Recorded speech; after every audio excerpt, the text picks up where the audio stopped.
News 10 at For Your Health today. There is so much food around us this time of year, we almost accept it that it's inevitable we're going to gain weight. Well, News 10 health and fitness contributor Dr. Mike Ormsbee is with us to show us that it doesn't have to be the case. Everyone is preparing for the big Thanksgiving feast right now. So much food this time of year. How do you avoid overeating? Well, we really have to think about this time of year in a general sense. This 6 months coming up is when people pack on the most pounds they do for the entire year. And so we need to view it as an opportunity. We have 6 weeks to start doing something before we hit the new year. So we can actually hit the new year running. And if you take advantage of some of the advice we have on here, 6 weeks, pound or two a week, you could lose 6 to 12, maybe 15 pounds by the time New Year's hits. So we need to kind of change our mindset a little bit. Well, you think you'd lose weight because you're running around so much just trying to get ready, but of course there's so many tasty treats out there that it's hard to do. Let's talk about Thanksgiving first then.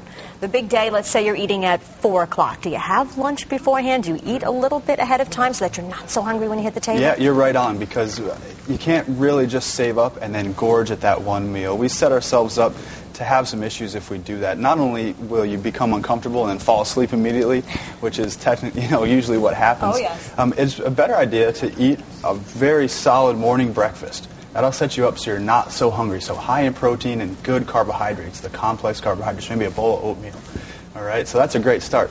And then you can get through as far as eating with just snacking through the day and small meals and good stuff. So you really don't want to start with any bad behavior yet, because you know what's going to come a little bit later. And starving yourself and then having the big meal, not a good idea either. No, definitely not a good idea. And I think it's really not as hard as everyone makes it out to be. It has to do with what are your goals, what do you want to have done, and how much are you willing to sacrifice to get what you want. All right, and so this day tends to be an occasion where you have lots of food available, and you want to enjoy some of that. You definitely do. But if you can eat clean all through the morning and then have some good foods that are out, so then skip the cheeses and some of the things you have all the time, and go for something that you're craving or that you only have once a year.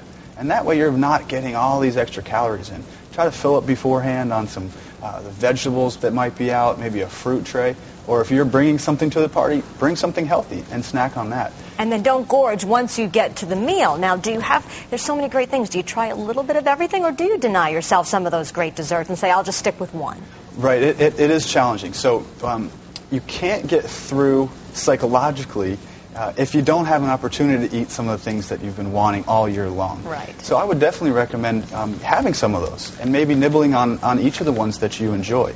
And the best thing to do, though, is if you're going to have that, just be a little proactive. Make sure you get your exercise in. Try maybe some interval workouts where you can get your metabolism up and revving, and then try to do something with the family after dinner. Take a walk with everybody. Might be a good start. Work it off a little bit. Dr. Ormsbee, thanks so much. We appreciate it, as always. And we want to be able to ask Dr. Ormsbee any of the things that you are thinking of. You can ask our experts anything. Email us your questions at news10at4@WTEN.com.